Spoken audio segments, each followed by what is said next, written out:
Total दो company Vedanta iron and steel and Vedanta limited, इन दोनों के बारे में इस वीडियो में बात करेंगे। बहुत ध्यान से देखना, किसी भी कंपनी में गिरावट या तेजी किस रीजन से हो सकती है, ये चीज हमेशा डिस्क्लोज नहीं होगा आपके सामने।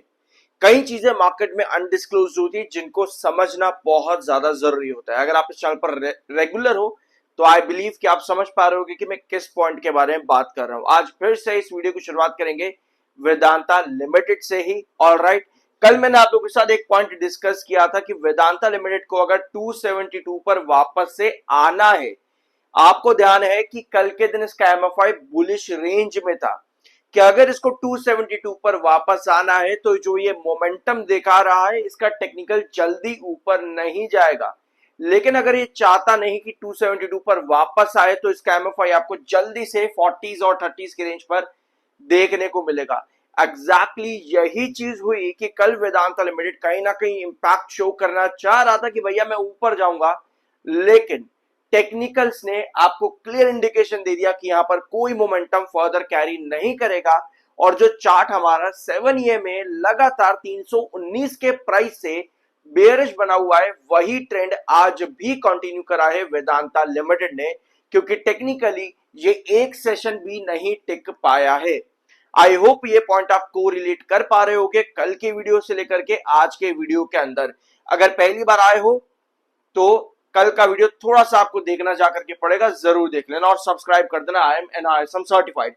और यही चीज आपको वेदांता लिमिटेड में आज नजर आ रहा है कि वापस से ये शो कर रहा था ट्रेजेक्ट्री ऊपर की तरफ, लेकिन फिर से ये जो रेड लाइन यहां पर देख पा रहे हो ये है 7 ईए में, फिर से यहीं से रिजेक्शन खा करके ये ड्रॉप कर गया आज के दिन में 264। ये प्राइस भी आपका टूट चुका है। अब नेक्स्ट आपके पास बेस आता है 254 पे, लेकिन ये सब वेदांता लिमिटेड में हो क्यों रहा है? बहुत ज्यादा नेगेटिव हो जाते हैं इन्वेस्टर, बहुत ज्यादा बेयरिश हो जाते हैं गिरावट को देखते हुए। कई लोग कहते हैं कंपनी को बंद कर देना चाहिए, बेकार कंपनी, रिटेलर को फंसा दिया। हमेशा ध्यान रखो कि अगर आपके पास टेक्निकल बेयरिश है तो भैया आपको वहां से अवॉइड करना चाहिए। 7 ए में आपका लगातार लगभग 319 रुपए, बल्कि 340 रुपए से लगातार रिजेक्शन खा करके आ रहा है। 292 भी नहीं आ पाया आपका, यहां से भी आपको रिजेक्शंस देखने को मिले। 272 पर सस्टेन जरूर किया था, लेकिन 282 तक ही तो चार्ट्स में आपके लोअर लोस क्रिएट हो रहे थे, जिसकी वजह से अभी तक आप यहां पर गिरते हुए आए हो। लेकिन क्या और गिरावट पॉसिबल है? 254 हमको मालूम है कि हमारा क्रूशल बेस और फाइनल बेस है। क्यों भाई? क्योंकि अगर आप इसके पुराने चार्ट्स के अकॉर्डिंग बेस लाइन देखोगे तो आप लगभग साल 2024 में आज के दिन खड़े हो। 2024 में खड़े हो, 2026 आपका चल रहा है और घूम फिर करके हम पुराने वाले ट्रेंड्स के पास खड़े हैं वेदांता लिमिटेड के अंदर। तो आपका 254 का जो प्राइस है, ये फाइनल बेस लाइन आपको दिखेगी साल 2024 के अप्रैल के महीने के अकॉर्डिंग। दैट मींस कि 254 हमारा क्रूशल बेस है। यहां से कोई भी रिकवरी बनेगी या नहीं बनेगी वो आपको फिर से कौन बताएगा? आपके टेक्निकल्स। और यही चीज आपको इंडिकेट करेगी। साथ में 7 ईएमए का 21 ईएमए के नीचे रहना या ऊपर बनना, ये दो चीजें मार्केट में मैंने शुरुआत इसी वजह से इस वीडियो की शुरुआत करी थी कि मार्केट में आपको हर चीज डिस्क्लोज होती देखने को नहीं मिलेगी। हर चीज ऐसा नहीं होगा कि कंपनी खुद आकर के बताए और इन्वेस्टर को पता लग जाए। अगर ऐसा ही हो रहा हो तो भैया मार्केट में तेजी तेजी तेजी ही चलती चली जाए। तो इसीलिए टेक्निकल पॉइंट ऑफ व्यू पर चीजों को समझना जरूरी है। अब कंपनी ने कल के दिन एक अपडेट दी है। कंपनी बताती है कि भैया हमारा रिकॉर्ड फाइनेंशियल 26 रेवेन्यू था। फाइनेंशियल 26 में हमने रिकॉर्ड रेवेन्यू दिया, हमारा एबिटा, हमारा प्रॉफिट, हमारा फ्यूचर ग्रोथ सब रिकॉर्ड पर था। लेकिन ये डाटा कंपनी ने फाइनेंशियल 26 का दिया और अभी हम डिमांड कर रहे हैं Q1 फाइनेंशियल 27। तो कंपनी जो पुराना डाटा यहां पर आज के दिन लेकर के आ रही है वो यहां आपको नजर आएगा। लेकिन इससे हम क्या करें? इससे एक इन्वेस्टर क्या करेगा? कुछ भी नहीं भैया। अभी जो कंपनी को देना है उसके बारे में कंपनी को बताना चाहिए।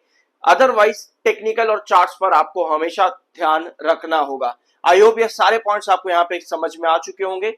अब आते हैं आपकी दूसरी company Vedanta iron and steel पर। कंपनी कह रही है कि हम एक्सपेंशन करेंगे, बिजनेस एक्सपांड करेंगे, हम हमारा टारगेट है 275% तक सर्ज करना अपना प्रोडक्शन 15 MTPA तक, और एनुअल प्रोडक्शन हम चाहते हैं 3.7 टाइम्स इंक्रीज करे हर साल, हर एनुअल बेसिस पर। ये plans Vedanta iron and steel के बहुत बढ़िया है। आपको मालूम है वेदांता ऑयल एंड गैस ने भी काफी सारे प्लान्स दे रखे हैं, फ्यूचर प्लान्स, जाकर के वीडियो चेक करना, चैनल पर अवेलेबल है। आपको मालूम है वेदांता पावर ने न्यूक्लियर पावर तक के प्लान्स दे रखे हैं, मालूम है, जाकर के चैनल पर वीडियो देखना। अब ये सब चीजें होने के बावजूद भी Vedanta power, Vedanta iron steel, Vedanta oil gas, ये सभी धीरे धीरे करके गिरते चले जा रहे हैं। प्रॉफिट बुकिंग बहुत ज्यादा हाई यहां पर नजर आ रही है। प्लान्स फ्यूचर के हैं, लेकिन अभी कंपनी क्या कर रही है, अगर आप इनके नंबर्स फिलहाल के लिए जाकर के देखोगे तो जीरो नजर आता है। कुछ अभी अवेलेबल नहीं है फाइनेंशियली, कंपनीज के अंदर कुछ अवेलेबल नहीं है। अगर कुछ अवेलेबल है भी तो वो बहुत डिक्लाइनिंग स्टेज पर है, प्रिमिटिव स्टेजेस पर है। तो जो फ्यूचर प्लान्स है, अब जब लॉन्ग टर्म की बात आती है तो हम क्या कर सकते हैं लॉन्ग टर्म में? लॉन्ग टर्म मतलब ये है कि कंपनी को बिजनेस खड़ा करना पड़ेगा। प्लान्स बताने से अकेले कुछ नहीं होगा, इन प्लान्स के ऊपर काम भी करना जरूरी है। और जब काम करने की बात आती है तो कंपनी के इन सभी फ्यूचर प्लान्स पे, for example Vedanta iron steel के इन फ्यूचर प्लान्स में जो हर्डल है वो भी वही है जो कंपनी का प्लान है। फॉर एग्जांपल आप यहां पर देखो, regulatory delays in statutory approvals for green field segment of 15 MTPA plan, यही कंपनी का रेगुलेटरी हर्डल यहां पर चल रहा है, जो कंपनी का प्लान है। Cyclically of cyclicity of global steel prices impacting domestic realization, मतलब ग्लोबल स्टील के प्राइसेस जो बहुत ज्यादा वॉलेटाइल हैं, वहां पर भी आपको एक स्ट्रगल देखने को मिल रहा है। तो जो कंपनी के प्लान्स हैं वही सबसे बड़ा हर्डल यहां पर बन रहे हैं। Execution risk associated with the rapid 275% capacity ramp up, ये कंपनी चाहती है, लेकिन उसके पहले एग्जीक्यूशन रिस्क कंपनी का यहां पर बन रहा है। तो जो कंपनी के प्लान्स है वहां पर हर्डल्स भी काफी ज्यादा है, जिनकी वजह से कंपनी अगर बिजनेस एक्सपांड जल्दी से नहीं कर पा रही है, दैट मींस कि जो बात आती है लॉन्ग टर्म इन्वेस्टमेंट में बड़े ब्रेकआउट्स की, वो भी आपको बहुत हद तक कम और लिमिटेड होते देखने को मिलते हैं। दैट मींस कि आने वाले क्वार्टर में कंपनी को एक बड़ा नंबर देना पड़ेगा ताकि वो आने वाले क्वार्टर्स में लगातार हमको नजर भी आए। सभी पॉइंट्स क्लियर हैं? ऑलराइट, लॉन्ग टर्म ASM1 में है Vedanta iron and steel, technically 45.9 पर आपका MFI है, 67.7 पर आपका RSI है। आई बिलीव कि अभी तक आपका मन नहीं किया होगा सब्सक्राइब करने का, तो प्लीज कर दिया करो यार।